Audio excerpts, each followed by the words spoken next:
ارباز شاہ آرام دہ صوفے سے ٹیک لگائے بیٹھا تھا، ایک ٹانگ دوسرے پر چڑھی ہوئی۔ اس کے ہر انداز سے غرور مجھے لگ رہا تھا۔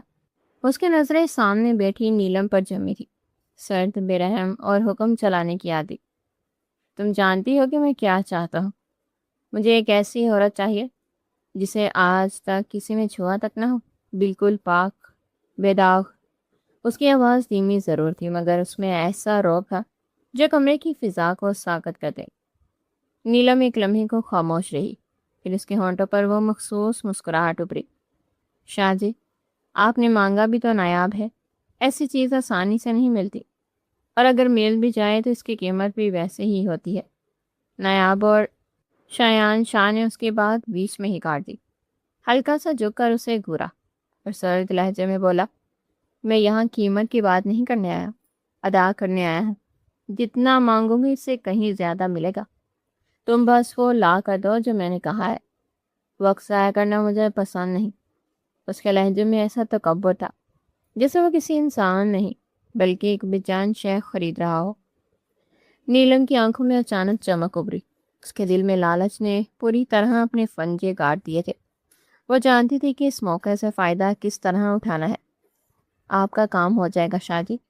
اس کے ذہن میں فوراً نینا کا چہرہ ابھرا، وہ لڑکی جو ہر بار اس کے قابو میں آنے سے انکار کر دیتی تھی، جسے اس نے توڑنے کی بے شمار کوششیں کی تھی، سختی سے، مار سے، دھمکیوں سے، یہاں تک کہ اس کے جسم پر نیل پڑ گئے تھے، مگر اس کی آنکھوں میں چھپی بغاوت کم نہ ہوئی۔ ارباز شاہ نے بیزاری سے صوفے کے ہتھے پر انگلیاں بجائیں۔ کتنا وقت لگے گا تمہیں؟ مجھے انتظار کی عادت نہیں ہے۔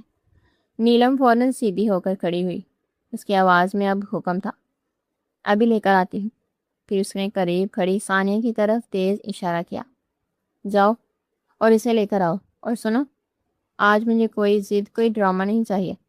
ثانیہ نے سر جھکایا اور تیز قدموں سے محمل نینا کے کمرے کی طرف بڑھ گئی۔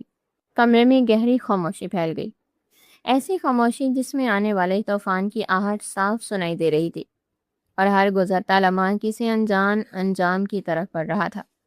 اسے ایک چھوٹے سے تاریک کمرے میں قید کر دیا گیا تھا۔ اے جلدی چل اٹھ، تیری بڑی بولی لگی ہے۔ تو ہمارے لیے بہت خوش قسمت ثابت ہوئی ہے، قسم سے بہت دنی ہے تو۔ وہ خباثت بھرے انداز میں بولتی اس کی روح کو تار تار کر گئی تھی۔ چل اب جلدی چل میرے ساتھ۔ وہ شاہ ہے نا، ان کو انتظار کرنے کی عادت نہیں ہے۔ اگر ان کا موڈ خراب ہوا تو میڈم کا بھی موڈ خراب ہو جائے گا۔ ثانیہ نے اس کا بازو پکڑا اور اسے کھینچتے ہوئے اپنے ساتھ باہر گھسیٹا۔ چھوڑو مجھے، ہاتھ مت لگاؤ مجھے۔ وہ مسلسل مزاحمت کر رہی تھی، لیکن ثانیہ نے اسے شاہ کے قدموں میں لا کر پھینکا تھا۔ اس نے سرمی ہوئی نظروں سے ارباز شاہ کی طرف دیکھا۔ دیکھو، تم جانتی ہو کہ میں ایسی ویسی لڑکی نہیں ہوں، مجھے یہاں سے جانے دو پلیز۔ میں کوئی غلیظ کام نہیں کروں گی۔ وہ اس کے قدموں میں گر گئی تھی۔ پلیز مجھے یہاں سے باہر نکال دو۔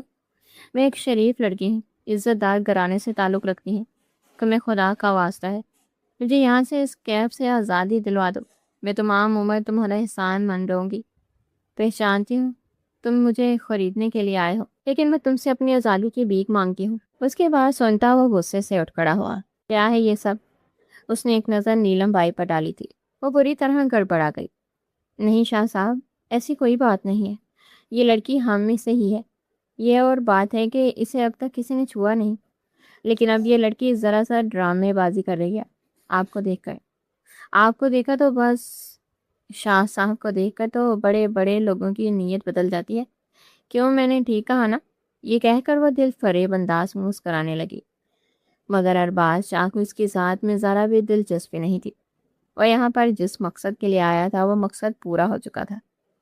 ارے شاہ صاحب، پہلے اس کی بولی تو لگوانے دیں، پھر لے جائیں بھلے۔ پلیز خدا کے لیے یہ سب مت کریں، میری بولی نہ لگوائیں، مجھے بس یہاں سے جانے دیں۔ میں باہر جا کر کسی کو کچھ نہیں بتاؤں گی، مجھے یہاں سے نکال دو۔ میں وعدہ کرتی ہوں کہ بدلے میں جو تم کہو گی میں وہی کروں گی۔ وہ بے بسی سے بولی تھی، لیکن ارباز شاہ کی آنکھوں میں نہ تو رحم تھا اور نہ ہی نرمی تھی۔ اس کی آنکھوں میں صرف اور صرف شفافیت تھی۔ وہ ایسا ہی تھا، اور عورتوں کی ذات پر ترس کھانا وہ اپنی توہین سمجھتا تھا۔ اس کے نزدیک عورت ذات بس ایک کھلونا تھی، اس سے زیادہ کچھ نہیں۔ اس کی زندگی میں صرف 3 چیزوں کی اہمیت تھی: دولت اور طاقت، بس۔ وہ غرور اور تکبر کے نشے میں اس قدر چور تھا کہ اسے اپنے سامنے عام انسان بس کیڑے مکوڑے نظر آتے تھے۔ وہ ایک ظالم انسان تھا جس کے لیے اس کی انا سب سے زیادہ اہمیت رکھتی تھی۔ ٹھیک ہے نیلم، اب یہ لڑکی میری ہوئی، تم بس قیمت بولو، میرا ملازم تمہیں رقم پہنچا دے گا۔ وہ سادہ سا لہجے میں کہتا زبردستی اس لڑکی کا ہاتھ پکڑتا باہر نکلتا چلا گیا، جبکہ وہ مزاحمت کرتی مسلسل چلا رہی تھی، اس کی مضبوط گرفت سے خود کو چھڑوانے کی بھرپور کوشش کر رہی تھی۔ چھوڑو مجھے، چھوڑو، میں تمہاری جان لے لوں گی، میں تم سب لوگوں کو جان سے مار دوں گی، وہ اونچی اونچی آواز میں چلا رہی تھی۔ بے بسی کے مارے اس کا برا حال تھا۔ اس نے کبھی وہم و گمان میں بھی نہیں سوچا تھا کہ قسمت اس کے ساتھ اتنا بدا مذاق کرے گی۔ وہ تو اپنے بھائی کے پاس ہسپتال جا رہی تھی۔ بڑی مشکل سے اس نے 40,000 کی رقم اکٹھی کی تھی۔ وہ اپنے بھائی کی آپریشن کے پیسے ادا کرنے کے لیے جا رہی تھی کہ اچانک ہی کالے رنگ کی گاڑی اس کے قریب آ کر رکی تھی۔ اسے سنبھلنے کا موقع ہی نہ ملا تھا کہ کسی نے اس کا ہاتھ پکڑ کر اسے اندر کھینچ لیا۔ جب دوبارہ سے ہوش آیا تو اس نے خود کو اس اجنبی جگہ پر موجود پایا۔ وہ بری طرح سہم گئی تھی۔ وہ نیلم بائی جیسی دندہ کرنے والی عورتوں کے چنگل میں بری طرح پھنس گئی تھی، جہاں سے اس کا بچ کر نکلنا ناممکن تھا۔ اس نے بہت ہاتھ پاؤں مارے تھے۔ نیلم بائی کی ہر حکم عدولی کے بدلے اس نے بے تحاشا مار کھائی تھی۔ نیلم بائی نے اسے اس قدر جسم سے ٹارچر کیا تھا کہ وہ اپنے پیروں پر صحیح طریقے سے کھڑے نہیں ہو پا رہی تھی۔ اس کے لیے چلنا دشوار ہو گیا تھا۔ ارباز شام اسے انتہائی بے رحمی سے گاڑی کے پچھلے حصے میں پھینک گیا تھا۔ ساتھ ہی اس نے اپنے خاص ملازم کو حکم نامہ جاری کیا تھا: جاؤ، واپس حویلی لوٹ جاؤ اور بے جان سے کہہ دینا کہ آج میں حویلی نہیں آ پاؤں گا، بہت ضروری کام ہے شہر میں۔ اس کے بعد کو سمجھتا ملازم بھی اپنی مسکراہٹ چھپاتا نظریں جھکا کر مؤدبانہ انداز میں بولا تھا: جی صاحب جی، میں ان کا بتا دوں گا، آپ بے فکر ہو جائیں۔ وہ خباثت بھرے انداز میں مسکرا رہا تھا: اپنے دانت اندر کرو ورنہ توڑ دوں گا۔ جب وہ فرنٹ سیٹ پر جا کر بیٹھا تو اس چھوٹی سی لڑکی نے فوراً سے اس کی گردن پکڑ لی تھی، اس کے گردن کو دبانے کی ناکام کوشش کرنے لگی تھی۔ اس کی کوشش پر وہ دھیمے سے انداز میں مسکرا دیا تھا: تمہیں لگتا ہے کہ تم نازک سی لڑکی مجھے جان سے مار سکتی ہو؟ چھٹانک بھر کی تو ہو ساری۔ وہ اس کا مذاق اڑاتے ہوئے اس کے حسین چہرے کو دیکھتا بولا، اور اس کے ساتھ ہی اس نے اس کے چھوٹے چھوٹے ہاتھوں کو اپنی گرفت میں لے لیا تھا، اور اگلے ہی پل وہ اسے کھینچ کر اپنی گود میں بٹھا چکا تھا۔ وہ بری طرح سر پٹا گئی، جبکہ وہ اس کی گردن میں ہاتھ ڈال کر اس کا چہرہ قریب کرتے بولا: مجھے لگتا ہے کہ تمہیں یہ پوزیشن بہت پسند ہے، بہت مزہ آئے گا تمہیں، اس کی آنکھوں میں دیکھتا ہوا خون خوار لہجے میں کہتا۔ وہ اس کے دل کی دھڑکنوں کو بری طرح سے متنشع کر گیا تھا۔ چہرہ دب کر بالکل سرخ پڑ چکا تھا۔ نینا نے اس کی گود سے اٹھنے کی کوشش کی، مگر ارباز نے اس کے گرد اپنے بازوں کا دائرہ تنگ کر دیا تھا اور اسے مزید خود سے قریب کیا۔ چھوڑو مجھے، چھوڑو، ذلیل انسان! اگلے ہی پل اس نے ارباز کی بازو پر زور سے بائٹ کیا تھا۔ پاگل تو نہیں ہو گئی؟ یہ کیا کر رہی ہو، جنگلی بلی ہو پوری؟ اگر میں نے کاٹا تو سہ نہیں پاؤ گی؟ مجھ سے بڑا وحشی اس دنیا میں کوئی بھی نہیں ہے۔ یہ ڈرامے کسی اور کے سامنے جا کر کرنا۔ تمہاری پوری پوری قیمت دے کر آیا ہوں میں، اور تم نے خاموشی سے میری بات مانی ہے، ورنہ انجام اچھا نہیں ہوگا۔ اس کی آنکھیں یکدم ہی لال انگارہ ہو گئی تھی، اس سے پہلے کہ وہ مزید کسی قسم کی کوئی مزاحمت کرتے۔ ارباز نے اسے دبوچ کر اس کی گردن پر پوری شدت سے دانت گاڑے تھے، اور وہ نازک سی لڑکی کہاں اس پر پور مرد کی کتنی شدت کو سہ سکتی تھی۔ تبھی وہ بے ہوش ہوتی اس کی باہوں میں چل گئی۔ ارباز نے اسے مسکراتے ہوئے دیکھا اور پھر برابر والی سیٹ پر احتیاط سے ڈال دیا۔ ارباز نے گاڑی کی سپیڈ تیز کر دی۔ بہت جلد سے جلد پہنچنا چاہتا تھا۔ وہ اسے اپنے بازوں میں اٹھا کر کمرے میں لے گیا تھا۔ ملازمہ کو ہدایت کی تھی کہ اس کے لیے ایک خوبصورت سا لباس لے کر آؤ، آج کی رات اس نے یہیں پر ہی گزارنی ہے۔ ملازمہ معنی خیز انداز میں مسکرا دی۔ وہ اپنے صاحب کی فطرت سے واقف تھے۔ ہر مہینے ہی وہ یہاں پر کوئی نہ کوئی لڑکی لے کر آتا تھا، اب تو یہ ارباز شاہ کا معمول بن گیا تھا اور اس کے ملازم اس کے خوب وفادار تھے۔ وہ سگار سلگائے چیئر پر بیٹھا اس کے اٹھنے کا انتظار کر رہا تھا۔ تقریباً 1 گھنٹے کے بعد وہ دوبارہ ہوش میں آئی تھی۔ اس نے آدھ کھلی آنکھوں سے چاروں طرف دیکھا۔ اب وہ ایک نئی جگہ پر موجود تھی۔ اس کے دماغ کو اوپر سے سونے میں کافی دیر لگی تھی۔ میں کہاں ہوں؟ تبھی وہ مدھم آواز میں بولا، تم اسی جگہ پر موجود ہو جہاں پر تمہیں ہونا چاہیے تھا۔ جانی پہچانی آواز سن کر اس نے جھٹ سے اپنی آنکھیں کھولی تھی۔ جو تھوڑے ہی فاصلے پر بیٹھا اس کو مسرور انداز میں مسکراتے ہوئے دیکھ رہا تھا۔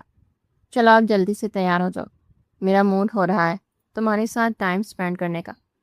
نہیں پلیز مجھے جانے دو، میں نے آخر تمہارا کیا بگاڑا ہے؟ وہ ایک بار پھر سے سسکنے لگی تھی اور پھر اچانک سے اس نے قریب پڑا ہوا گلدان اٹھا لیا تھا۔ اگر تم نے میرے قریب آنے کی کوشش کی تو یہ گلدان تمہارے سر پر مار دوں گی۔ میرے پاس مت آنا، میں تمہیں بتا رہی ہوں، ورنہ تم بہت زیادہ پچھتاؤ گے۔ وہ بے خوفی سے اس کی آنکھوں میں دیکھتے ہوئے بولی تھی۔ اس کا لہجہ کپ کپ آ رہا تھا، جسم بھی لرز رہا تھا، لیکن اس کا انداز اور اس کی آنکھیں کوئی اور کہانی بیان کر رہی تھی۔ اس وقت اسے صرف اور صرف اپنی عزت کی پرواہ تھی۔ وہ اس کی دیدہ دلیری پر گہرا مسکرایا۔ تمہیں پتہ ہے کہ میں نے تمہارے لیے کتنے پیسے ادا کیے ہیں؟ وہ سگار رکھتا اٹھ کھڑا ہوا تھا۔ میرے پاس مت آنا، میں تمہیں آخری وارننگ دے رہی ہوں، ورنہ میں مار دوں گی۔ وہ حلقے بال چیخی تھی۔ مجھے عورتوں کی اونچی آواز پسند نہیں ہے، دوبارہ مجھ سے اس لہجے میں بات نہیں کرنا، ورنہ تمہاری آواز ہمیشہ ہمیشہ کے لیے بند کر دوں گا۔ وہ گراتے ہوئے اس کو وارننگ دیتے ہوئے بولا تھا۔ اس نے 2 قدم مزید اٹھائے تھے کہ نینا نے ہاتھوں میں پکڑا ہوا گلدان غصے سے اس کی طرف پھینکا۔ وہ گلدان اس کے کندھے پر لگا تھا۔ کچھ کانچ کے ٹکڑے اس کے بازو میں پیوست ہو گئے تھے، ساتھ ہی اس کا غصہ ساتھ ہی آسمان کو چھونے لگا تھا۔ غصے سے بےقابو ہوتا اس کے بازو کو پکڑ کر اپنی طرف کھینچتا۔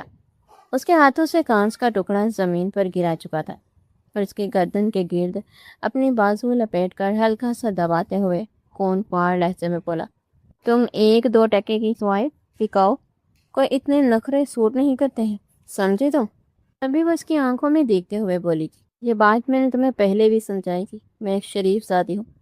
تبھی وہ گرایا، اگر تم شریف زادی ہو تو پھر کوٹھے پر کیا تبلیغ کرنے کے لیے گئی تھی؟ انتہائی تیکھے لہجے میں اس نے جواب دیا تھا، مجھے کبھی کسی مرد نے ہاتھ نہیں لگایا، یہ لوگ دھوکے سے اغوا کر کے لے گئے تھے اور پھر بیچ دیا۔ اگلے پل اس نے ارباز کے پیٹ میں زور سے کوہنی ماری تھی۔ وہ کسی بھی طرح اس کے قابو میں آنے کے لیے تیار نہیں ہو رہی تھی۔ اسے دور ہوتے ہوئے نینا نے پھر سے کانچ کا ٹکڑا اٹھا لیا۔ اب اگر میرے پاس آئے تو میں تمہاری آنکھیں پھوڑ ڈالوں گی مسٹر، مجھے کمزور مت سمجھنا۔ اس کے اس دھمکی پر وہ نہ چاہتے ہوئے بھی مسکرا دیا تھا۔ ارباز شاہ جو کہ اپنے خاندان کا اکلوتا وارث، بگڑا ہوا نواب زادہ اور واحد اور آخری چشمک چراغ تھا، باپ اور ماں کا کچھ سال پہلے ہی ایک حادثے میں انتقال ہو گیا تھا۔ اس کی بیوی جان نے اس کی پرورش کی تھی۔ وہ اپنی مرضی کا مالک تھا، اپنے اصولوں کے مطابق زندگی گزارتا تھا۔ طاقت کے نشے میں اس قدر چور ہو چکا تھا کہ اسے لگتا تھا کہ ہر چیز کو طاقت کی بنیاد پر حاصل کیا جا سکتا ہے، اور یہ بات کسی حد تک سچ بھی تھی۔ دوسری طرف نینا کو اس طرح کے لوگوں سے شدید نفرت تھی۔ ارباز کی حقیقت کا اسے کافی حد تک ادراک بھی ہو چکا تھا۔ میں وہ لڑکی ہوں جو کبھی کسی غیر مرد کو اپنے قریب آنے کی اجازت نہیں دیتی تھی۔ چھونا تو بہت دور کی بات ہے، تم پہلے مرد ہو جس نے مجھے چھو لیا، لیکن اب میں تمہارے سامنے ہاتھ جوڑتی ہوں، پلیز مجھے بخش دو، مجھے یہاں سے جانے دو۔ ہو سکتا ہے کہ اس کے بدلے اللہ تعالیٰ تمہارے بڑے بڑے گناہ معاف کر دے، میری عزت تمہارے ہاتھوں میں ہے۔ یہ سن کر اس کا دل زور سے کانپا تھا۔ عزت دار اور شریف لڑکی، وہ 2 قدم پیچھے کی طرف ہو کر کھڑا ہو گیا تھا۔ نینا کے الفاظ میں اس کے دل پر جیسے گہرا اثر چھوڑا تھا۔ وہ تیزی سے باہر نکل گیا تھا۔ اس کو کمرے سے باہر جاتا ہوا دیکھ کر نینا کی جان میں جان آئی تھی، ورنہ اس کو لگ رہا تھا کہ آج ہر صورت میں اپنے آپ کو نینا پر مسلط کر دے گا۔ یا میرے اللہ میری مدد فرما، مجھے اس آزمائش سے باہر نکال دے، صرف تو ہی ہے جو مجھے بچا سکتا ہے۔ اس نے آنسوؤں کے درمیان اللہ سے دعا کی تھی۔ جب وہ واپس آیا تو وہ اپنے آپ کو کافی حد تک کمپوز کر چکا تھا۔ آج سے پہلے اس کی زندگی میں کبھی بھی ایسی لڑکی نہیں آئی تھی، بلکہ جو بھی لڑکیاں آتی تھی اپنی مرضی سے آتی تھی اور اپنے آپ کو اس کے سامنے بچھانے کے لیے تیار ہو جاتی تھی۔ کبھی بھی کسی لڑکی نے احتجاج نہیں کیا تھا، کسی طوائف نے تو بالکل بھی نہیں۔ یہاں پر آ کر بیٹھو، اس نے اپنے سے قریب چیئر پر بیٹھنے کے لیے اشارہ کیا تو وہ مشکوک انداز میں اس کے چہرے کی طرف دیکھنے لگی تھی۔ وعدہ کرتا ہوں کچھ نہیں کہوں گا، تمہاری اجازت کے بغیر تمہیں ہاتھ بھی نہیں لگاؤں گا۔ اس کے لہجے میں سنجیدگی تھی، نگاہیں جھکائی ہوئی تھی، جو کہ شاید پہلی بار ہوا تھا، ورنہ عورت کے سامنے ارباز شاہ تو دوسروں کو زیر کرنے کے ہر فن سے آگاہ تھا۔ تم وہاں تک کیسے پہنچی تھی؟ ابھی شایان نے یہ سوال ہی کیا تھا کہ اس کی نظر اس کے بازو پر موجود ایک مخصوص نشان پر پڑی۔ اس کا دل زور زور سے دھڑکنے لگا تھا۔ اگلے ہی لمحے اس نے اس کی کلائی پکڑ لی تھی۔ دوسری طرف نینا نے وہاں پر پڑا ہوا لیمپ اٹھا کر زور سے ارباز شاہ کے سر پر مارا اور وہ دنیا جہان سے بیگانہ ہو گیا تھا۔ یہ دیکھ کر اس کا وجود خوف سے لرزنے لگا۔ اب میں کیا کروں؟ مجھے ہر حال میں یہاں سے باہر نکلنا ہوگا، مگر میں کیسے جاؤں گی؟ جگہ جگہ پر گارڈز کھڑے ہیں۔ وہ اب اپنے گھر بھی نہیں جا سکتی تھی، کیونکہ یہ راز بھی اس پر اشکار ہو گیا تھا کہ اس کوٹھے پر اسے اس کے باپ نہیں بیچا تھا، اور یہ بات اسے خود نیلم نے بتائی تھی، اس کے بھائی کے علاج کی رقم ادا کرنے کے لیے۔ وہ سوچ بھی نہیں سکتی تھی کہ اس کا باپ اس کے بھائی کی جان کے بدلے عزت کا سودا کرے گا۔ اسے لگتا تھا کہ وہ اپنے بابا کی لاڈلی بیٹی ہے، جسے وہ بے تحاشا محبت کرتے ہیں اور جس کے لیے وہ کچھ بھی کر گزرنے کے لیے تیار ہے۔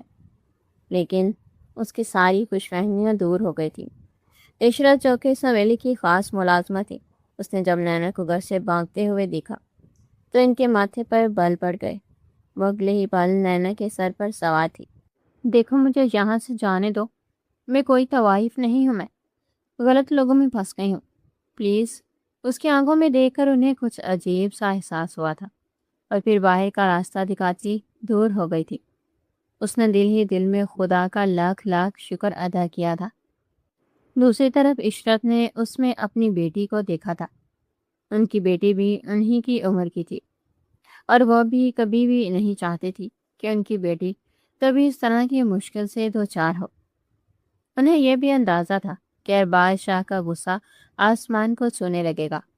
اپنے تجسس کے ہاتھوں مجبور ہو کر جب وہ کمرے کے اندر داخل ہوئی تو اس نے دیکھا ارباز شاہ زمین پر بے ہوش پڑا ہوا تھا۔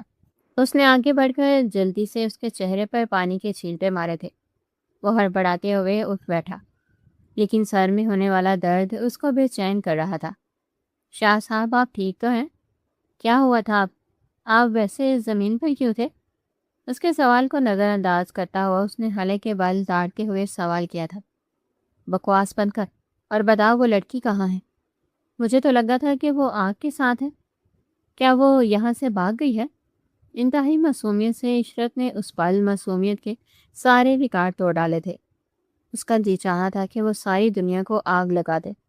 آخر وہ چھوٹی سی لڑکی اس کی پہنچ سے دور کیسے جا سکتی تھی؟ وہ بھی اسے نقصان پہنچا کر۔ اس نے فوراً گارڈز کو حکم دیا کہ جاؤ اسے تلاش کرو اور کہیں سے بھی ڈھونڈ کر لاؤ۔ اس لڑکی کو بہت اچھے سے پہچان چکا تھا۔ وہ اس کے بڑے چچا کی بیٹی تھی اور اس کی بچپن کی منگیتر بھی تھی۔ محض 8 سال کی تھی جب اسے اغوا کر لیا گیا تھا۔ کس نے کیوں کیا تھا کوئی نہیں جانتا تھا۔ سب نے اسے بہت تلاش کرنے کی کوشش کی، لیکن وہ نہ ملی۔ اس کے بازو پر ایک خاص نشان تھا، اس کا برتھ مارک اسے بہت اچھے سے یاد تھا کہ نینے کے بازو پر ایک سرخ کلر کا برتھ مارک تھا۔ جیسے ہی اس نے آج وہ برتھ مارک کے دیکھا تھا، اس نے نینا کو پہچان لیا تھا کہ وہی اس کے چچا کی بیٹی ہے جو 10 سال پہلے کھو گئی تھی۔ وہ اس لڑکی کی وجہ سے بے حد پریشان تھا۔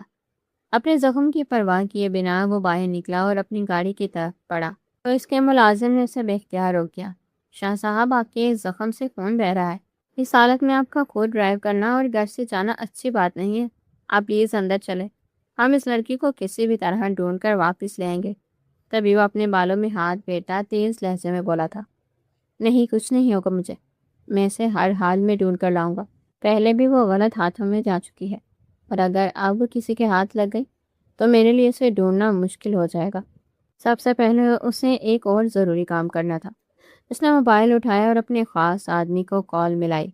پتہ کرو کہ وہ لڑکی نیلم بائی کے پاس کیسے پہنچی تھی۔ وہ ڈیٹیلز مجھے ہر حال میں چاہیے۔ تھوڑی ہی دیر کے بعد اس کے آدمی نے ارباز شاہ کو میسج بھیجا تھا۔ امجد نامی آدمی نے، جو کہ لڑکی کا باپ تھا، اس نے اپنی بیٹی کو کوٹھے پر بھیجا تھا اور بدلے میں 1 کروڑ کی رقم لیا ہے۔ تم نیلم بائی کے اکاؤنٹ میں 2 کروڑ کی رقم ٹرانسفر کرو اور اس کو کہہ دو کہ آج کے بعد اس کو اس لڑکی کے ساتھ کوئی تعلق نہیں ہے۔ اگر اس نے نینا کی طرف آنکھ اٹھا کر بھی دیکھا تو میں اس کی آنکھیں نکال دوں گا۔ وہ لڑکی صرف اور صرف میری ہے۔ یہ بات اسے اچھی طرح سے باور کرانا۔ دوسری طرف اس کا خاص آدمی حیران و پریشان رہ گیا تھا۔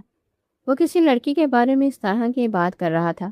اسے تو عورت ذات سے کوئی مطلب نہیں تھا سوائے اپنا وقت گزارنے کے۔ یہ ناقابل یقین تھا، مگر وہ اپنے شاہ صاحب سے سوال جواب نہیں کر سکتا تھا اور نہ ہی بحث کر سکتا تھا۔ ارباز شاہ کی سانس میں سانس اس وقت آئی تھی جب اس نے روڈ پر اس حسینہ کو بھاگتے ہوئے دیکھا تھا۔ لبوں پر دل فریب سی مسکراہٹ پھیل گئی تھی، جبکہ دل بھی عجیب سے انداز میں دھڑکنے لگا تھا۔ پاگل لڑکی۔ نینا بہت زیادہ ڈری ہوئی تھی۔ ارباز اسے جس گاڑی میں لے کر گیا تھا وہ حویلی میں ہی کھڑی تھی۔ اب وہ دوسری گاڑی میں بیٹھا ہوا تھا۔ اس نے اپنے چہرے پر ماسک بھی چڑھا لیا تھا۔ اس نے گاڑی اس لڑکی کے سامنے جا کر روکی۔ اس کے چہرے کی طرف غور کیے بغیر ہی وہ خوفزدہ لہجے میں بولی تھی، پلیز بھائی میری مدد کرو، مجھے بچا لو۔ ایک آدمی میرے پیچھے پڑا ہوا ہے، وہ میری عزت کا دشمن۔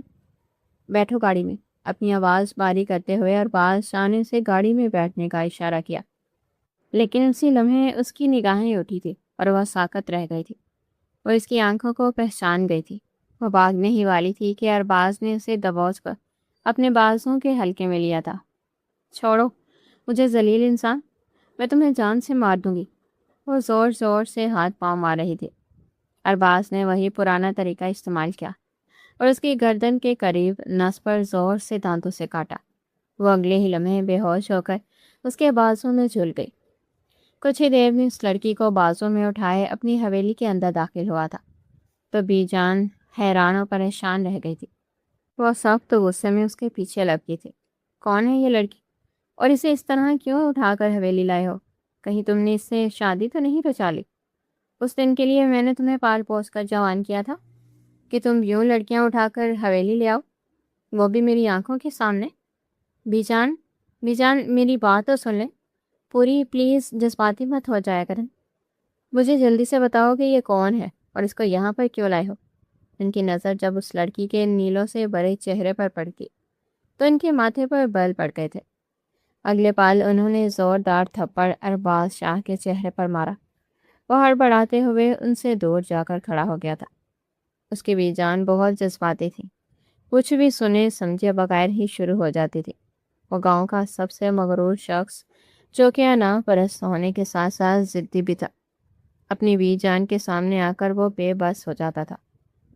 پہلے میری بات تو سنیں آپ بی جان، وہ بے چارگی اور معصومیت سے بولا تھا۔ یہ کون سا اس کے ساتھ پہلی بار ہوا تھا؟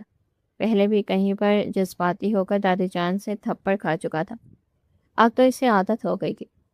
بولو جلدی سے بتاؤ مجھے کہ یہ لڑکی کون ہے؟ تبھی وہ تیز لہجے میں بولا تھا، کوئی اور نہیں، آپ کے بڑے مرحوم بیٹے کی بیٹی ہے، آپ کی بچھڑی ہوئی پوتی ہے، اور جو بچپن میں اغوا ہو گئی تھی۔ یہ کہہ کر وہ سکون سے صوفے پر بیٹھ گیا تھا۔ ٹانگ پر ٹانگ چڑھائے وہ بی جان کو زہر لگ رہا تھا۔ مجھے پوری بات بتاؤ ورنہ آپ خود اس کے بازو پر موجود وہ نشان دیکھ لیں، اس نے نگاہیں چراتے ہوئے کہا تھا۔ بی جان نے جب نشان دیکھا تو وہ وہی تھا، اور پھر وہ اس کے چہرے کو غور سے دیکھنے لگی۔ اس لڑکی کے نقش بھی ان کے بیٹے کی طرح ہی تھے۔ وہ بالکل اپنے باپ پر گئی تھی، آنکھیں آنسوں سے بھر گئی تھی اور چہرہ ضبط کی شدت سے سرخ پڑ گیا تھا۔ میری بچی، انہوں نے پیار سے اس کے چہرے پر ہاتھ پھیرا تھا۔ خاندان میں صرف 2 ہی تو بچے تھے، ایک ارباز شاہ اور دوسرا نینا شاہ۔ وہ ان کے دونوں بیٹوں کی اکلوتی اولادیں تھیں اور وہ دونوں بیٹے ہی مر چکے تھے، اب صرف ان کی نشانیاں باقی بچی تھی۔ یہ تمہیں کہاں ملی ارباز؟ وہ گہری سانس بھرتا ہوا بولا۔ ایک لمبی کہانی ہے بی جان، پہلے اسے ہوش میں آنے دے، اسے بھی حقیقت سے آشنا کرنا ہے۔ پتہ نہیں اس کا ری ایکشن کیسا ہوگا، جنگلی بلی کہیں کی۔ بہت مشکل سے قابو کیا ہے۔ اب تو اسے یہ بھی فکر ہونے لگی تھی کہ وہ اس کی حقیقت جان گئی ہے، اور اگر اس نے بھی جان کو یہ بتا دیا کہ وہ اس کو کوٹھے سے اٹھا کر، یہ سوچ کر ہی وہ بے چین ہو گیا تھا۔ اس نے اس لڑکی کے باپ کے بارے میں بھی ساری انفارمیشن نکلوائی تھی۔ وہ امجد تھا۔ دادی جان نے اس کے بارے میں ارباز کو بتایا تھا کہ وہ ان کا پرانا ڈرائیور تھا، جس کی اس کے چچا کے ساتھ دشمنی چل رہی تھی، اور پھر ایک دن وہ اچانک ہی حویلی سے غائب ہو گیا۔ جس دن وہ غائب ہوا تھا اس دن اکرام صاحب کی بیٹی بھی غائب ہو گئی تھی۔ سب نے انہیں ہر جگہ تلاش کیا مگر وہ انہیں کہیں بھی نہ ملے۔ نہ جانے انہیں زمین کہاں گئی یا آسمان نکل گیا تھا۔ اگر اس کا باپ زندہ ہوتا تو اپنی بیٹی کو دیکھ کر بہت خوش ہوتا۔ آخری وقت میں بھی وہ اسی کا نام لے رہا تھا، اسی کو یاد کر رہا تھا۔ پوری زندگی وہ اس کو تلاش کرتا رہا۔ ہائے میرا بیچارہ بیٹا! اپنے بیٹے کو یاد کرتے ہوئے ان کی آنکھیں پھر سے آنسوں سے بھر گئی تھی۔ دوسری طرف جب اسے ہوش آیا تو اپنے آپ کو ایک بوڑھی عورت کے قریب بیٹھا ہوا پایا تھا۔ وہ جلدی سے اٹھ بیٹھی تھی۔ پلیز پلیز مجھے یہاں سے جانے دے۔ ہوش میں آتے ہی وہ پھر سے شروع ہو گئی تھی۔ اور میرا بھائی؟ اپنے بھائی کا خیال آتے ہی اس کی آنکھیں آنسوں سے بھیگ گئی تھی۔ وہ تمہارا سگا بھائی نہیں ہے، نہ ہی تمہارا باپ تمہارا سگا باپ ہے، وہ دانت پیس کر بولا۔ تو وہ تڑپ کر بولی، یہ تم کیا کہہ رہے ہو؟ یہ تمہاری کون سی چال ہے؟ میں اتنی بیوقوف نہیں ہوں کہ تمہاری باتوں میں آ جاؤں۔ چال نہیں ہے، حقیقت ہے یہ۔ تم ہمارے خاندان کی ہو، میرے بڑے چچا کی بیٹی ہو۔ وہ نفی میں سر ہلانے لگی۔ میں اس قدر گھٹیا خاندان کی نہیں ہو سکتی، جھوٹ ہے یہ۔ اس نے اب کی بار نفرت سے اپنا سر چٹکتے ہوئے کہا تھا۔ ارباز نے اپنے لب بھینچ لیے تھے۔ اسے اس لڑکی کے منہ سے اس قدر سخت الفاظ نکلنے کی امید نہیں تھی۔ بھی جان جو کب سے ان کی باتیں سن رہی تھی اور خاموش تماشائی بنی ہوئی تھی، آخرکار بول پڑی، تم دونوں کیوں الجھ رہے ہو؟ سنو نینا بیٹا، ارباز بالکل سچ کہہ رہا ہے۔ تم ہمارے خاندان کی ہو، میرے مرحوم بیٹے کی نشانی ہو۔ وہ حیران آنکھوں سے انہیں دیکھنے لگی۔ تبھی ارباز نے اس کا ہاتھ مضبوطی سے پکڑ لیا۔ بھی جان آپ یہیں رکے، میں اسے اپنے طریقے سے سمجھا کر آتا ہوں۔ وہ دانت پیس کر بولتا اسے اپنے ساتھ گھسیٹتا اپنے کمرے کی جانب بڑھا تھا۔ کمرے میں لا کر اس نے نینا کو صوفے پر پٹکا تو وہ بل کھا کر رہ گئی۔ تبھی وہ اس کے قریب جھکتا، اس کے چہرے پر گرم سانسیں چھوڑتا زہر خندہ لہجے میں بولا تھا، میری بات کان کھول کر سن لو۔ اگر تم نے میرے متعلق کوئی بھی اوٹ پٹانگ بات کی بھی جان کے سامنے تو مجھ سے برا کوئی نہیں ہوگا۔ مجھے لمحہ نہیں لگے گا تمہاری سانسیں بند کرنے میں۔ اپنی زبان بند رکھنا ورنہ میں تمہاری زبان کاٹ دوں گا۔ تبھی وہ بفر کر بولی، کیوں، کیا ہوا؟ اپنی ریپوٹیشن خراب ہونے کا ڈر ہے مسٹر ارباز شاہ؟ میرے خیال میں تم تو اپنی انا کے جال میں پھنسے ایک خود غرض انسان ہو۔ میں بھی تمہیں ایک بات بتا دوں، کان کھول کر سن لو۔ اگر تم نے مجھے یہاں سے نہیں جانے دیا تو میں سب کو تمہاری سچائی بتا دوں گی۔ تبھی وہ اس کا بازو دبوچ گیا، اسے اپنے بے حد قریب کرتا سخت لہجے میں بولا تھا، تمہاری بہت بڑی غلط فہمی ہے کہ تم یہاں سے واپس جا سکتی ہو۔ میں تمہیں اس گھٹیا امجد کے پاس کبھی نہیں جانے دوں گا۔ اس کمینے گھٹیا غدار سے تو میں بہت اچھے سے نمٹ لوں گا۔ اس کی وجہ سے میرے چچا نے زندگی کے دن روتے ہوئے گزارے، وہ تمہاری یاد میں تڑپتے رہے تھے۔ اپنے دماغ سے یہ بات نکال دو کہ میں تمہیں یہاں سے جانے دوں گا۔ تم جانتے بوجھتے بھی اس طرح کی باتیں کر رہی ہو۔ میں بھی ارباز شاہ ہوں، اگر تم نے دوبارہ اس طرح کی بات کی تو میں تمہاری سانسیں تم پر تنگ کر دوں گا۔ تم میری بات پر صرف ایک بار یقین کر کے دیکھو، بہت ساری چیزیں کلیئر ہو جائیں گی۔ وہ اسے جھٹکے سے چھوڑتا تیزی سے الماری کی طرف بڑھا تھا۔ اس نے ایک البم نکالا تھا، اکثر وہ بیٹھ کر بچپن کی تصویریں دیکھتا تھا۔ میں کچھ تصویریں اس کے سامنے رکھی تھی، اپنی بچپن کی کئی تصویریں وہ بھی اپنے گھر میں دیکھ چکے تھے۔ اس کی جتنی بھی تصویریں تھیں وہ 5 سے 8 سال کی عمر سے لے کر تھی، ورنہ اس سے پہلے تک اس کے بابا کے پاس اس کی کوئی تصویر نہیں تھی، جبکہ اس البم میں اس کی جتنی بھی تصویریں تھیں وہ 4 سال کی عمر تک تھی۔ یہ میں نہیں ہوں، اس نے لرزتے ہوئے لہجے میں کہا تھا، یہ تم ہی ہو اور یہ تمہارے بابا، تم بالکل ان کی کاپی ہو۔ وہ اس کی سیاہ گہری آنکھوں میں دیکھتا بولا، یہ سب کچھ کیا ہو رہا ہے؟ اس نے اپنا سر دونوں ہاتھوں میں گرا دیا۔ میں پاگل ہو جاؤں گی۔ ایک طرف میرا بھائی زندگی اور موت کی جنگ لڑ رہا ہے، دوسری طرف میرے باپ نے مجھے بیچ دیا۔ اور اب تم مجھے بتا رہے ہو کہ میں اس گھٹیا خاندان سے تعلق رکھتی ہوں؟ میں اپنے باپ کی بیٹی ہی نہیں ہوں، اور جو میرا باپ ہے وہ مر گیا ہے۔ تم نے میری پوری زندگی کو الجھا کر رکھ دیا ہے۔ ارباز شاہ نے لم بھینچے۔ تم چیزوں کو زیادہ سر پر سوار مت کرو، وہ اس کے کندھے پر ہاتھ رکھتے ہوئے بولا۔ دور ہو جاؤ مجھ سے، اپنی گلیس ہاتھ مت لگانا مجھے، یہ سب کچھ تمہاری وجہ سے ہوا ہے۔ اپنے آنسو بے دردی سے صاف کرتے ہوئے وہ چلاتے ہوئے بولی تھی، مجھے تم جیسے جھوٹے انسان کی بات پر یقین نہیں ہے، مجھے یہاں سے جانا ہے۔ وہ بی جان سے بھی وہ یہی ضد کر رہی تھی۔ بی جان نے آنکھوں ہی آنکھوں میں اپنے پوتے کو اشارہ کیا۔ اب ان کے پاس ایک ہی راستہ باقی بچتا تھا۔ ٹھیک ہے، تم یہاں سے جا سکتی ہو۔ کیا تم سچ کہہ رہے ہو؟ وہ پرجوش انداز میں چلاتے ہوئے بولی۔ تو اس نے سنجیدگی سے ہاں میں گردن ہلا دی تھی۔ وہ اسے اس کے گھر ڈراپ کر چکا تھا، مگر وہ خود وہاں سے گیا نہیں تھا۔ گاڑی اس نے تھوڑے ہی فاصلے پر پارک کر دی تھی اور خود گھر کے باہر جا کر کھڑا ہو گیا تھا۔ جب اس کے بابا نے اسے دیکھا تو وہ غصے سے چلا پڑے۔ تم یہاں کیا کر رہی ہو گٹیا لڑکی؟ نکل جاؤ یہاں سے، نہ جانے کہاں رات گزار کر آئی ہو۔ بابا، اس کے لب ہولے سے پھڑ پڑائے تھے۔ اس کو لگ رہا تھا کہ وہ اپنے باپ سے جا کر شکوے شکایات کرے گی، ان سے ناراض ہوگی کہ انہوں نے اس کے ساتھ ایسا کیوں کیا، اور یہاں پر اس کے کردار پر ہی کیچڑ اچھال دیا گیا تھا۔ اس شخص نے جسے وہ ساری عمر اپنا باپ مانتی تھی۔ میں کہہ رہا ہوں کہ میرے گھر سے نکل جاؤ، ورنہ مجھ سے برا کوئی بھی نہیں ہوگا۔ تم جیسی بد کردار لڑکی کو گھر میں نہیں رکھ سکتا۔ ان کی بات سنتے نینا کے 14 طبق روشن ہو گئے۔ اسے یقین نہیں آ رہا تھا کہ جس شخص کو وہ بابا کہتے کہتے نہیں ڈرتی تھی، آج وہی شخص اسے گھر کی چوکھٹ پار کرنے نہیں دے رہا تھا، اس کے کردار پر انگلی اٹھا رہا تھا۔ حالانکہ اسے نیلم بائی کے ہاتھوں اغوا کروانے اور بیچنے والا بھی وہ خود ہی تھا۔ ایک بات سچ سچ بتائیں بابا، کیا میں آپ کی بیٹی نہیں ہوں؟ آپ نے مجھے اغوا کیا تھا نا؟ اس کی بات سنتا امجد بری طرح چونک گیا تھا۔ تبھی وہ اسے نفرت سے دیکھتا پھنکارتے ہوئے بولا، ہاں تو ٹھیک کہہ رہی ہو، تم میری بیٹی نہیں ہو، نہ ہی ہمارے خاندان کا خون ہو۔ ارے تمہیں تو میرا احسان ماننا چاہیے کہ میں نے تمہیں ساری زندگی اپنے گھر میں بنا دی، محفوظ چھت دی۔ میں نے تمہیں ایک کچرے کے ڈھیر سے اٹھایا تھا، نہ جانے کس کا گندا خون ہو تم۔ اس کے آنسوں بے اختیار چھلک اٹھے تھے۔ ساری زندگی کی کہانی اس کی آنکھوں کے سامنے تھی۔ ہاں میں اتنا ہی گندا خون تھی کہ آپ نے میری قیمت وصول کی، اور پھر اس سے آپ نے اپنے بیٹے کی جان بچائی۔ حقیقت تو یہ ہے کہ آپ نے مجھے میرے بابا سے بدلہ لینے کے لیے اغوا کر لیا تھا۔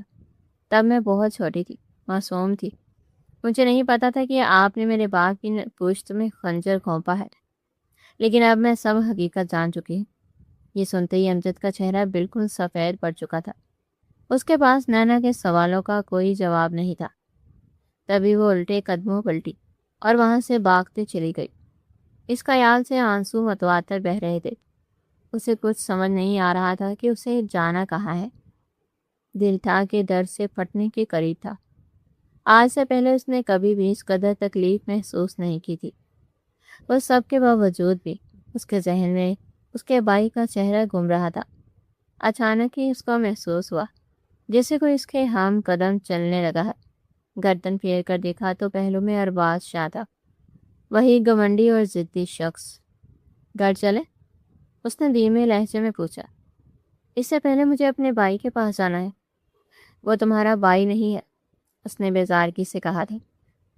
میں نے اس کے ساتھ اپنی زندگی کے بہت سال گزارے ہیں۔ اچھا کتنی عمر ہوگی تمہاری؟ نینا کے کوڑنے پر وہ فوراً ہی سے سیریس ہو گئے۔ وہ اسے سینٹرل ہاسپٹل لے کر آیا تھا۔ کیا تم میرے بھائی کا سارا خرچہ اٹھاؤ گی؟ ہاں ضرور، لیکن اس کے باپ کو جیل میں بھیجنے کے بعد انتہائی اطمینان سے جواب دیا گیا تھا۔ تم اتنے ظالم کیوں ہو؟ وہ تڑپ ہی تو گئی تھی۔ میں ظلم نہیں کر رہا ہوں بلکہ بدلہ لے رہا ہوں۔ تم انہیں معاف بھی کر دو تو کر سکتی ہو، میں اس شخص کو معاف نہیں کر سکتا جس کی وجہ سے میرے چچا نے اپنی ساری زندگی آنسوں میں گزار دی ہے، جس کی وجہ سے تم اس حال میں پہنچی ہو۔ یہ بات سنتے ہوئے اسے گورتے ہوئے دانت پیس کر بولی، اس حال میں تمہاری وجہ سے آئی ہوں۔ ارباز نے اسے کھا جانے والی نظروں سے دیکھا۔ او ہیلو میڈم، تمہیں میرا شکر گزار ہونا چاہیے۔ اگر میں وہاں پر نہ آتا تو؟ بالکل، اگر تم وہاں پر نہ آتے تو تم میری بولی نہ لگاتے۔ تو مجھے کبھی بھی اندازہ نہ ہو سکتا کہ میرے چچا جان کا بیٹا اس قدر گھٹیا ہے۔ وہ دو بدو جواب دیتے ہوئے اپنے بھائی کے کمرے میں داخل ہو گئی، جبکہ وہ کندھے اچکا کر رہ گیا تھا۔ اس کی انا، اس کا غرور، سب کچھ جا کے مان بیٹھ گیا تھا۔ اب اس لڑکی کی باتیں، اس کا غصہ اسے اچھا لگ رہا تھا۔ وہ لڑکی اسے بہت ہی دلچسپ معلوم ہو رہی تھی۔ کافی دیر تک وہ اپنے بھائی کے پاس بیٹھی رہی تھی، اسے چھوٹی چھوٹی باتیں کرتی رہی تھی۔ وہ واقعی میں کافی حد تک بہتر ہو گیا تھا۔ تمہارا مکمل علاج ہوگا، دیکھنا تم ایک بار پھر سے صحت یاب ہو جاؤ گے۔ یہ کہہ کر وہ اس کے ماتھے پر جھکی اور اس کے ماتھے پر بوسہ دیا۔ یہ کیا بدتمیزی ہے؟ ارباز، جو کہ کمرے کے اندر داخل ہو رہا تھا، اس نے اس کے بازو پکڑ کر اسے پیچھے کی طرف کھینچا تھا۔ بدتمیزی تو تم کر رہے ہو، وہ دان پیستے ہوئے بولی۔ یہ تمہارا سگا بھائی نہیں ہے۔ چپ کرو، کیوں تماشا لگا رہے ہو؟ تو پھر تم اسے کس کیوں کر رہی تھی؟ میں تمہارا منہ توڑ ڈالوں گی۔ اپنی گندی ذہنیت کو تھوڑا سا کلین کر کے مجھ سے بات کیا کرو۔ جب وہ دونوں واپس آئے تو وہ منہ کھلا کر بیٹھی ہوئی تھی۔ آج کے دن اتنا سب کچھ اس پر اشکار ہوا تھا۔ اس کا دماغ آتش فشاں پہاڑ کی طرح پھٹنے کے لیے تیار تھا۔ آنکھیں بھی بار بار آنسوں سے بھیگ رہی تھی۔ حویلی واپس آنے کے بعد وہ بیس جان کے گلے رکھ کر پوٹ پوٹ کر روتی رہی تھی۔ وہ نہیں جانتی تھی کہ 4 سال کی عمر میں اس کے ساتھ ایسا کیا ہوا تھا کہ اس کی یادداشت چلی گئی تھی۔ وہ بھی جان کو ارباز شاہ کی حقیقت کے بارے میں بتانا چاہتی تھی، مگر چاہ کر بھی اس کی زبان نے وہ الفاظ ادا نہیں کیے۔ شاید وہ پردہ رکھنے میں بہت زیادہ ماہر تھی، یا پھر وہ اپنے رب سے خوف کھاتی تھی۔ وہ کچن میں کھڑی اپنے لیے چائے بنا رہی تھی جب وہ مسکراتے ہوئے اندر داخل ہوا۔ ایک کپ کافی میرے لیے بھی بنا دو۔ تم اتنے اچھے نہیں ہو کہ میں تمہارے لیے اپنے ہاتھوں سے کافی بناؤں۔ کیا تم صرف اچھے لوگوں کے لیے چائے بناتی ہو؟ اگر چائے پینی ہے تو بولو۔ اگر میں اچھا ہو جاؤں تو کیا تم میرے لیے کافی بناؤ گی؟ انتہائی معصومیت سے سوال کیا گیا تھا۔ وہ اسے گھور کر بولی، تم کبھی بھی اچھے نہیں ہو سکتے ہو۔ یہ تمہاری فطرت ہے، اور فطرت کبھی بھی نہیں بدلتی۔ یہ میری فطرت نہیں ہے۔ میں پہلے بہت اچھا تھا، پھر ایسا کیا ہوا کہ تم لڑکیوں کے لیے کوٹھے تک پہنچ گئے؟ ارباز شاہ کو پہلی بار اس چیز کا احساس ہوا تھا۔ وہ تو اس سے بھی زیادہ کڑوا بولتی تھی، یا پھر جو کچھ کہہ رہی تھی ٹھیک کہہ رہی تھی۔ پتہ نہیں، شاید طاقت کے نشے میں چور ہو گیا تھا۔ لگتا تھا کہ جو دل میں آئے وہ کر سکتا ہوں۔ خیر، اب میں اتنا بھی برا نہیں ہوں۔ جو بھی ہے مسٹر ارباز شاہ، میری نظر میں تمہاری کوئی عزت نہیں ہے۔ تبھی وہ چولہا بند کرتی کچن سے جانے لگی۔ یہ کہہ کر وہ کچن سے باہر نکلنے لگی تھی کہ وہ اس کے سامنے دیوار بن کر کھڑا ہو گیا تھا۔ اگر میں اچھا انسان بن جاؤں تو کیا تم مجھے کس کر لو گی؟ وہ اس کے ملائم گال کو چھو کر بولا تھا۔ نینا نے سر پٹا کر دیکھا اور پھر سخت لہجے میں بولی، تم کتنا بھی اچھا بننے کی کوشش کرو تو میری نظر میں وہی رہو گے جس نے میری بولی لگائی تھی۔ ارباز نے اچانک اس کے گردن میں ہاتھ ڈال کر اسے اپنے جانب کھینچا اور دوسرا بازو اس کی کمر کے گرد حائل کرتے اسے اپنے ساتھ لگا لیا تھا۔ وہ بری طرح مچل کر رہ گئی تھی، لیکن ارباز شاہ کی مضبوط گرفت میں سوائے مچلنے کے وہ کر بھی کہہ سکتی تھی۔ ارباز کا ہاتھ اس کی گردن پر رینگتا ہوا اس کے حواس ختم کر رہا تھا۔ اس نے اس کا دوپٹہ اس کی گردن سے ہٹایا تو وہاں موجود ارباز کے دانتوں کے نشان اب بھی موجود تھے۔ وہ ان نشان کو دیکھتا گہرا مسکرایا تھا۔ میں نے تمہاری بولی لگائی تھی تو تمہارے وجود پر اپنے نام کی مہر بھی لگائی تھی۔ وہ اس نشان کو بے باکی سے چھو کر بولا تو نینا تڑپ کر رہ گئی۔ چھوڑو مجھے ورنہ۔ اس کی دھمکیاں دور ہی رہ گئی تھی جب وہ اس کے لبوں سے لب لگاتے اسے پوری طرح اپنی مضبوط گرفت میں لے چکا تھا۔ وہ جنونی انداز میں اس کی مہک کی سانسیں پی رہا تھا۔ نینا نے تڑپ کر اس کی شرٹ کو مٹھیوں میں جکڑ لیا۔ کچھ دیر بعد اس نے جب نینا کو آزاد کیا تو وہ بری طرح ہانپ رہی تھی۔ دل جیسے سینے سے باہر آنے کو تیار تھا۔ اس کی بھی ضد تھی۔ حالت دیکھ کر وہ بے شرمی سے مسکرایا۔ اب تو تمہیں اندازہ ہو گیا ہوگا نا کہ میں کتنا اچھا ہوں اور کتنا رومانٹک۔ تو اچھے بچوں کی طرح اب ایک کپ کافی بنا کر میرے روم میں لے آنا۔ وہاں تو میں رومانس کرنے کے اور بھی طریقے سمجھاؤں گا۔ اس کے گال کو چوم کر کچن سے باہر نکل گیا، جبکہ وہ ہکا بکا سی کھڑی اسے جاتے ہوئے دیکھتی رہی۔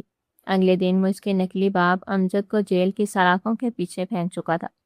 وہ اپنا زیادہ تر وقت اپنی بیوی جان کے ساتھ گزارتی تھی، ان سے اپنے دل کی بات نہیں کرتی تھی، ان سے نصیحتیں سنتی رہتی تھی۔ اپنی پوری زندگی میں کبھی کسی کا پیار نہیں ملا تھا، اور اب آ کر اسے بیوی جان کی چھاؤں ملی تو وہ خود کو دنیا کی خوش قسمت ترین لڑکی تصور کرنے لگی تھی۔ انہیں دنوں اور بادشاہ پر اس کی محبت کا گہرا رنگ چڑھا تھا۔ اس کی ہرنی جیسی گورتی ہوئی آنکھیں اس کے ذہن میں نقش ہو گئی تھی۔ وہ چاہ کر بھی انہیں اپنے ذہن سے جھٹک نہیں پاتا تھا۔ وہ اس لڑکی کو حاصل کرنا چاہتا تھا، اسی سے نکاح کرنا چاہتا تھا، مگر وہ خود کو اس کے قابل نہیں سمجھتا تھا۔ اس دن وہ اتنے لمبے عرصے کے بعد اپنے رب کی بارگاہ میں حاضر ہوا تھا۔ جب اس نے دعا کے لیے ہاتھ اٹھائے تھے، اس نے چھوٹے بچوں کی طرح رونا شروع کر دیا تھا۔ اللہ تعالیٰ نے بن مانگے ہی اسے اتنی ساری چیزیں عطا کی تھیں کہ وہ ادھر 24 گھنٹے بھی اپنے رب کا شکر ادا کرتا کم تھا، لیکن اس نے زندگی میں ایک بار بھی اپنے رب کا شکر ادا نہیں کیا تھا۔ طاقت اور دولت کے نشے میں وہ ہمیشہ چور رہتا تھا۔ اسے لگتا تھا کہ یہ سب کچھ اس کے باپ دادا کی وجہ سے ہے، لیکن اس سب کے پیچھے سب سے بڑی ہستی جس کا شکر ادا کرنا لازمی تھا، وہ اس کو نظر انداز کر بیٹھا تھا۔ وہ روتے ہوئے اللہ سے اپنے گناہوں کی معافی مانگ رہا تھا۔ اس نے اپنی زندگی کا ایک بڑا حصہ غفلت میں گزار دیا تھا۔ وہ اپنے رب کے سامنے شرمندہ سا تھا۔ اس دن جب وہ اس کے کمرے میں اسے بلانے کے لیے گئی تو اسے سجدے میں روتا ہوا دیکھ کر اس کا دل زوروں سے دھڑکا تھا۔ اسے بغیر بتائے خاموشی سے ہی اس کے کمرے سے باہر آ گئی تھی۔ وہ ہر بادشاہ جو گاؤں کے غریبوں کو کسی خاطر میں نہیں لیتا تھا، ان کو جوتے کی نوک پر بھی نہیں رکھتا تھا، اب وہ ان کی شکایتیں سننے لگا تھا، ان کے کام کرنے لگا تھا، ان کے حق کے لیے آواز اٹھانے لگا تھا۔ اس کے زندگی میں بہت ہی پازیٹیو تبدیلیاں آئی تھیں۔ عورتوں کے چکر کو تو اس نے مکمل طور پر چھوڑ دیا تھا۔ ان کی طرف نگاہ اٹھا کر بھی نہیں دیکھنا تھا، سوائے ایک کے جس سے اسے بے تحاشا محبت تھی، جسے وہ اپنی زندگی میں شامل کرنا چاہتا تھا، جسے وہ اپنا نام دینا چاہتا تھا۔ اس دن وہ لاؤنج میں چہل قدمی کر رہی تھی جب وہ اس کے پہلو میں جا کر کھڑا ہوا۔ 2 دن پہلے ہی اس نے اس کا ایڈمیشن یونیورسٹی میں کروایا تھا، کیونکہ وہ جانتا تھا کہ اسے پڑھنے کا بہت شوق ہے۔ وہ خود اسے چھوڑنے کے لیے بھی جاتا تھا اور پھر لینے کے لیے بھی آتا تھا۔ اس کی ضروریات کو اس کے کہے بغیر ہی پورا کر دیتا تھا۔ وہ جان گئی تھی کہ وہ واقعی میں بدل چکا ہے۔ اس نے اپنے رب سے توبہ کر لی، اور جس کو رب کی ذات معاف کر دے وہ کون ہوتی تھی اس کو معاف نہ کرنے والی؟ اس کے دل میں ارباز شاہ کے لیے جتنی بھی تلخیاں تھیں، جتنی بھی نفرتیں تھیں، وہ ساری ختم ہو چکی تھی۔ ماضی کو وہ ایک خوفناک خواب سمجھ کر بھول چکی تھی۔ اس نے اب اپنی زندگی میں آگے بڑھنا تھا، ایک پرسکون زندگی گزارنی تھی، ایک ایسی زندگی جہاں پر صرف اور صرف خوشیاں ہوں، جہاں پر صرف محبتیں اور سکون ہو۔ ارباز اس سے بے حد محبت کرنے لگا تھا۔ وہ اب بھی اس کے قریب آنے پر اب اس کے ہاتھ نہیں جھٹکتی تھی۔ میں تم سے شادی کرنا چاہتا ہوں، تمہیں اپنی عزت بنانا چاہتا ہوں، کیا تم مجھ سے شادی کرو گی؟ وہ اس کا ماتھا چوم کر بولا تو وہ شرما سی گئی۔ اس کے لیے آپ کو میری بیوی جان سے رابطہ کرنا ہوگا، کیونکہ میں نے اپنا ہر فیصلہ اپنی بیوی جان کو سونپا ہوا ہے۔ ایک لمحے کے لیے تو بادشاہ کو یقین ہی نہیں آیا تھا۔ اس کو لگا تھا کہ یہ سن کر وہ جنگلی بلی اس پر جپٹ پڑے گی، اس کا منہ نوچ لے گی، مگر وہ تو اطمینان سے کھڑی تھی۔ اگلے لمحے اسے مضبوط باہوں کے حصار میں بڑھ چکا تھا۔ اور میری جان، تم نے آج مجھے خوش کر دیا ہے۔ آئی لو یو میری جان نینا، میں تم سے بے حد محبت کرتا ہوں۔ اور اس کے دونوں گال شدت سے چوم کر بولتا اپنی محبت کا اظہار کر رہا تھا، جبکہ وہ سرخ چہرہ لیے شرمائی سی اس کے سینے سے لپٹ گئی تھی۔ نینا میری جان، تم خوش تو ہو نا؟ وہ اس کا چہرہ تھوڑی سے پکڑتا ہوا اپنی نظروں کے سامنے کرتا جذبات کے عالم میں بولا تو نینا کی گنی پلکیں لرز کر رہ گئی۔ وہ اس کے بے حد قریب تھا، اس کی قربت میں وہ خود کو پگھلتا ہوا محسوس کر رہی تھی۔ میں جانتی ہوں آپ مجھ سے بہت پیار کرتے ہیں اور آپ کے پیار کی سچائی میں جان چکے ہیں، لیکن میں چاہتی ہوں کہ آپ کی محبت صرف میرے لیے مختص ہو، آپ کبھی کسی اور کو نظر بڑھ کر بھی نہ دیکھیں۔ ارباز شاہ نے جھک کر اس کے گداز لبوں کو جنونی انداز میں چھوا۔ نہیں میری جان، میری محبت صرف تمہارے لیے ہے، میں کبھی کسی کو نظر بڑھ کر نہیں دیکھوں گا، صرف تمہارا رہوں گا۔ نینا نے شرماتے ہوئے سر اس کے سینے پر رکھ دیا تھا۔ اگلے روز ہی شام کے وقت وہ پوری دھوم دھام سے اسے نکاح کر کے اسے اپنے نام کر چکا تھا۔ فنکشن حویلی میں ہی رکھا گیا تھا۔ دونوں ایک ساتھ بیٹھے بہت خوبصورت لگ رہے تھے۔ بی جان کے چہرے پر اطمینان تھا، جیسے پرسوں کی دعا پوری ہو گئی ہو۔ نینا سرخ اور روسی جوڑے میں سچی، جیسے روشنی کی کرن بن گئی تھی۔ ارباز کی نظریں بار بار جھک رہی تھی، مگر دل کے اندر ایک عجب سکون تھا۔ رات گہری ہو چکی تھی۔ بارات کے شور، رسموں کی رونق اور کہکہوں کے درمیان جب سب کمرہ چھوڑ کر جا چکے تھے تو فضا میں پرسکون خاموشی چھا گئی۔ نینا اس وقت ارباز شاہ کے کمرے میں بیٹھی تھی۔ کمرہ پھولوں کی خوشبو سے مہک رہا تھا۔ وہ آرام سے بیڈ پر بیٹھی ہوئی تھی۔ سانسیں تھوڑی تیز تھی اور وہ کافی نرمس ہو رہی تھی۔ اس کا پور ارباز شاہ کے لیے سجایا گیا تھا، جو اس کی دھڑکن بن چکا تھا۔ کچھ ہی دیر میں دروازہ کھولا اور وہ اندر آیا اور اس کی نظریں نینا کے حسین وجود پر ٹک گئی۔ وہ چلتا ہوا اس کے سامنے آ بیٹھا۔ مسز ارباز شاہ۔ نینا کے لبوں پر مسکراہٹ آ گئی، مگر وہ نظریں جھکا گئی۔ اس کا دل اور تیزی سے دھڑکنے لگا تھا۔ ارباز اس کے قریب آیا اور اسے بے اختیار باہوں میں بڑھ لیا تھا۔ مجھے اب بھی یقین نہیں ہو رہا کہ تم میری ہو چکی ہو۔ مجھے ایسا لگتا ہے کہ جیسے میں خواب دیکھ رہا ہوں اور ڈر ہے کہ کہیں آنکھ نہ کھل جائے۔ نینا نے ہلکی سی ہنسی دبائی۔ تو یقین کر لینا شاہ صاحب، دیکھیں میں آپ کے کس قدر قریب ہوں۔ آپ کی دھڑکنیں بھی محسوس کر سکتی ہوں۔ آپ کو ابھی بھی شک ہے؟ میں تم سے محبت کرتا ہوں، بے حد محبت۔ بدلے میں مجھے تم سے وفا اور محبت چاہیے۔ کیا تم مجھ سے اتنی ہی محبت کرو گی؟ نینا نے نظریں اٹھا کر اس کے خوبرو چہرے کو دیکھا اور پھر ذرا سا اونچا ہوتے اس نے ارباز کے گال پر لب رکھے تھے۔ ارباز کا دل جیسے مچل کر رہ گیا۔ نو مسز ارباز شاہ، مجھے یہاں کس چاہیے؟ تمہاری طرح کھٹی میٹھی تیکھی سی۔ وہ اپنے سلگتے لبوں پر انگلی رکھتا اسے مخمور نگاہوں سے دیکھتا بے باکی سے بولا۔ نینا کی پلکیں لرز کر رہ گئی، جبکہ وہ منہ پھلا کر بیٹھا نینا کی دھڑکنوں میں اضافہ کر رہا تھا۔ ارباز آپ بہت بے شرم ہے۔ وہ کھلکھلا کر ہنسا تھا۔ جب سامنے اتنی خوبصورت بیوی ہو تو بے شرم بننا پڑتا ہے۔ ارباز نے اس کا ہاتھ پکڑا اور اسے اپنے لبوں کے ساتھ لگا لیا، پھر کہنے لگا، اچھا یار اب بس کر دو، اتنی خوبصورت رات ہے ہماری، جلدی سے کس کرو مجھے جیسے میں کرتا ہوں۔ نینا نے اس کی آنکھوں پر ہاتھ رکھتے اپنے سرخ لب اس کے پرتپش لبوں سے لگائے تھے۔ ارباز نے اسی پل نینا کو اپنے حصار میں لے لیا تھا اور اس کے لبوں کو جنونیت بھرے انداز میں اپنے لبوں میں پیوست کر گیا۔ نینا کے لیے یہ زندگی کی خوبصورت رات تھی، اور پھر جیسے وقت ٹھہر گیا ان کے درمیان محبت بڑھتی جا رہی تھی، جو مکمل تھی۔ ارباز نے نینا کو اپنی باہوں میں اور مضبوطی سے قید کر لیا، جیسے وہ اسے اپنے وجود کا حصہ بنا لینا چاہتا۔ اس کی سانسیں اب نینا کی گردن کے قریب محسوس ہو رہی تھی، گرم اور بے چین۔ نینا کے جسم میں ایک ہلکی سی کپکپاہٹ دوڑ گئی، مگر اس نے خود کو پیچھے نہیں کھینچا، بلکہ اس کے ہاتھ آہستہ سے ارباز کے سینے پر ٹھہر گئے، جیسے وہ اس کی دھڑکن کو محسوس کرنا چاہتی ہو۔ ارباز کو اس کی ہر ادا جان لیوا لگ رہی تھی۔ نینا، تمہیں اندازہ بھی ہے تم کیا کر رہی ہو میرے ساتھ؟ اس کی آواز بھاری ہو چکی تھی، دبی ہوئی چاہت سے لبریز۔ نینا نے بمشکل آنکھیں اٹھائیں، مگر اس کی نظریں ارباز کے چہرے پر ٹھہر نہ سکی۔